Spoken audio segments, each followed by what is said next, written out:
حي على الفلاح.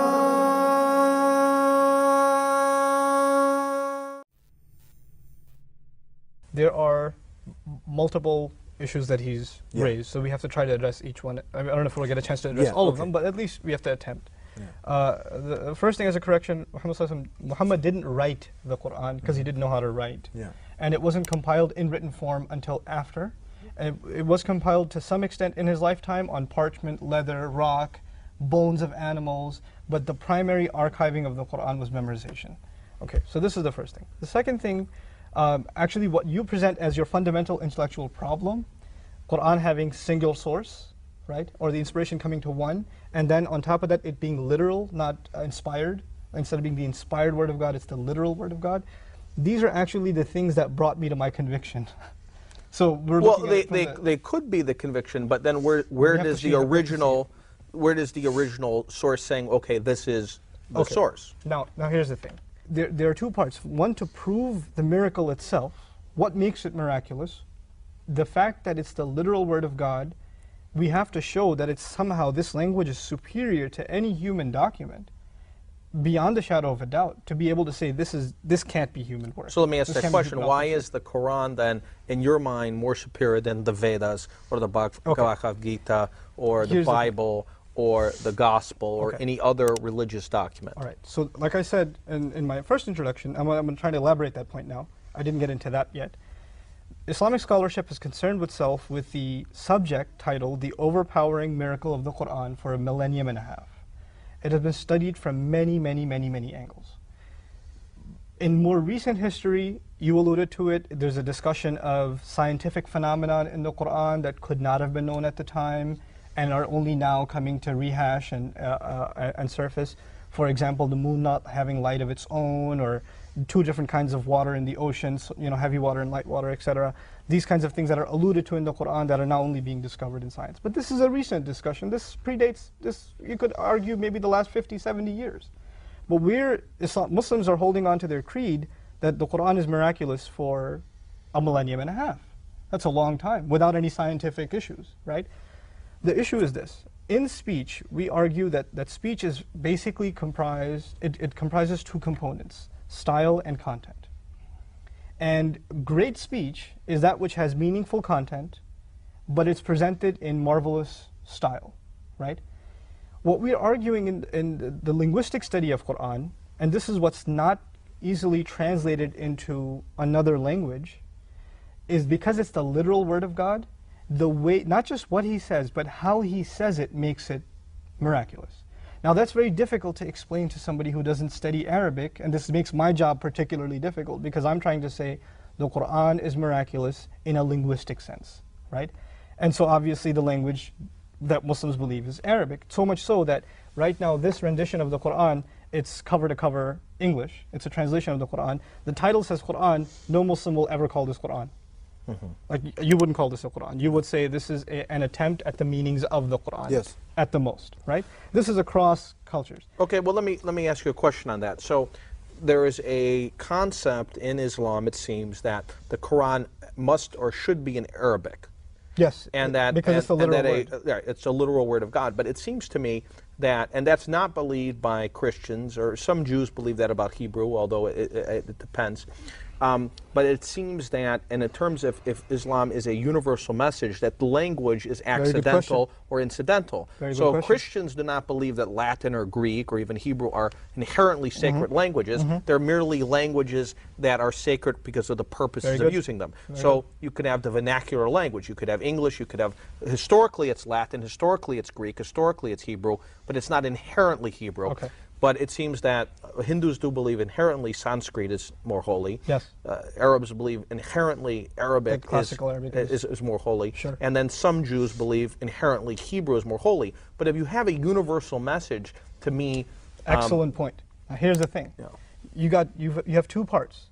The Quran is a message to the Muslims, a message for humanity, and it's a miracle. The message has to be translated in every language, and it actually started happening even in the life of the Prophet himself. The first attempts at a Hebrew translation of the Bible happened by Ibn Abbas, radiallahu anhuma, a companion of the Prophet, who learned Hebrew just to communicate the message to the Jewish community. But the miracle of the Quran is something limited to the Arabic in terms of the language. There are other aspects of the miracle, like the scientific phenomena and that stuff, that can be translated. But just to give you a taste of what I'm talking about. When I first got into this subject, and as I was being raised as a Muslim, I was kind of a skeptic myself. And I heard over and over again that the Quran is an incredible language, unsurpassed language. It's the marvel of literature. And I wasn't a student of Arabic at all. And in high school in this country, I just became curious. I started reading the Quran for myself. And I found actually that it was confusing literature. It was moving from subject to subject, tenses were changing, context was changing, surahs were changing in their historical context. There was a lot of shift. And I didn't understand, because coming from a Western point of view, you have a certain view of how you critique literature, right? Now, when I got into Arabic studies, and I started diving into this question of what makes the Quran miraculous, I started discovering things that literally they overpowered me. And I'm still a student of them. I actually teach a seminar that's traveling the country called Divine Speech. And the entire intent of the seminar is to expose the literary marvel of the Quran to an English-speaking audience without resorting to Arabic. That's the seminar. Now, just one example. The Quran, Muslims believe, is a spoken word, it's not written. We also believe that Muhammad ﷺ didn't have the ability to write. We also know that when he would recite the Quran, there would be dozens of followers and they would immediately memorize what he said, and it would just spread. So there's no editorial process. You can't go back on what you recited. It's gone, it's out there now. You can't take it back. It's kind of like sending an email nowadays, right? Now, just as an example, one phrase in the Quran that's part of a large discussion is the phrase وَرَبَّكَ فَكَبِّرْ. In Arabic it says وَرَبَّكَ فَكَبِّرْ, which means, and declare the greatness only of your Lord. Now recall I said something about a fusion of style and content. The content is beautiful, and it's part of a passage in which the signs of the Lord have been mentioned, the struggle has been mentioned, and then the messenger is being told, declare the greatness only of your Lord. What's interesting is the phrase وَرَبَّكَ فَكَبِّرْ is a palindrome. In other words, it spells backwards and forwards the same way. So the Quran is declaring the greatness of the Lord in a way, in its spelling form, and this is multiple instances in the spoken Quran, that it's actually a linguistic palindrome. Now, when you want to generate a palindrome in English, like race car, or Bob, or dad, or something like that, small one-syllable ones are easy to generate. Maybe a big word is a little harder, but a sentence, it would take you some time to sit down with words that are spelled backwards and forwards and come up with something that, and then even if you do that, your concern isn't your content. What's your concern? The spelling. So the spelling is actually dictating your content. Here you have multiple instances in the Quran where the content hasn't been altered. The content is continued, it flows with the passage, and yet the spelling structure is, it's a palindrome. It's symmetrical, backwards and forwards the same way. And this is not one, these are multiple instances in the Quran, and this is one area of the many areas of the linguistic marvel of the Quran. The only other thing I want to comment that's easily understandable, actually two things. One, from a historical point of view. In the 1600s, I believe this was a professor of the Catholic Church, had written a paper about the great error in the Quran, the great historical error in the Quran. And that refers to, the Pharaoh and Moses. Well, Pharaoh in the Quran tells one of his ministers, whose name is Haman, okay, he tells him to build him a tower, so he may reach the God of Moses and, to discuss with him. Now, this occurs about 4 or 5 times in the Quran. Haman is mentioned a total of 6 times in the Quran. When Christian and Jewish scholarship came into contact with this passage, the criticism was, first of all, there's no Haman mentioned in the Bible in association with the Pharaoh.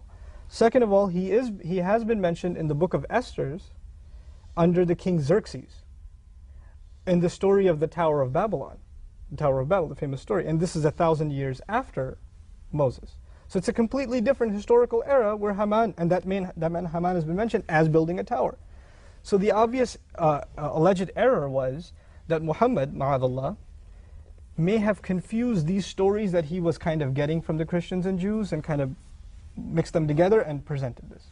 And this has been something that's been reiterated in Jewish Studies Encyclopedia. And all right, well, let me break in on here. And I am not an expert in this, so it's hard for me to comment on the specific, but that there is allegation that the Quran is bits and pieces of different Gnostic and different other religious literature that was out there at the time. Yeah, there's no evidence to it. And the coherence of the Quran, the cohesion of it as a text, is the ultimate proof to the contrary.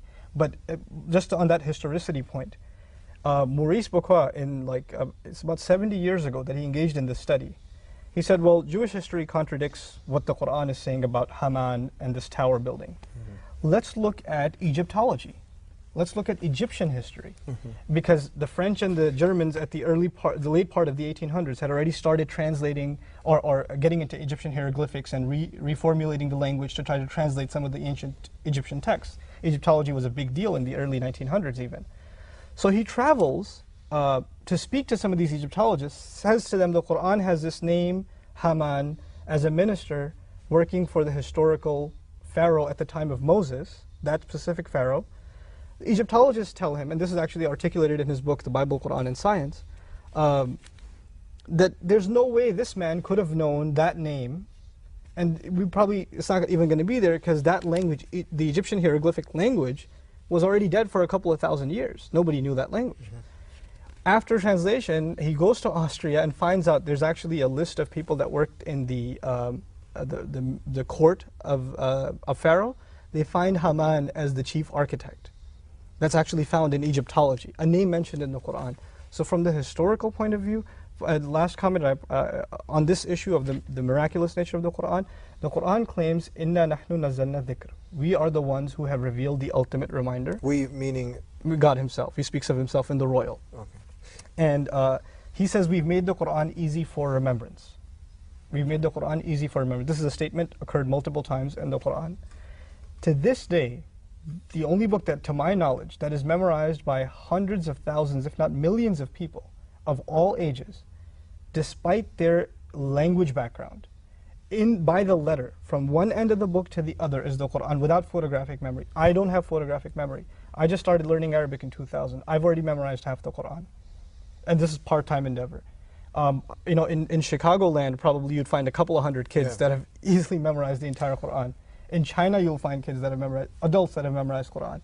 So the fact that the Quran says that it's miraculously easy to memorize, a 600-page document, miraculously easy to memorize, and it's memorized by people from all over the world to the letter, in and of itself is a miracle. We're going to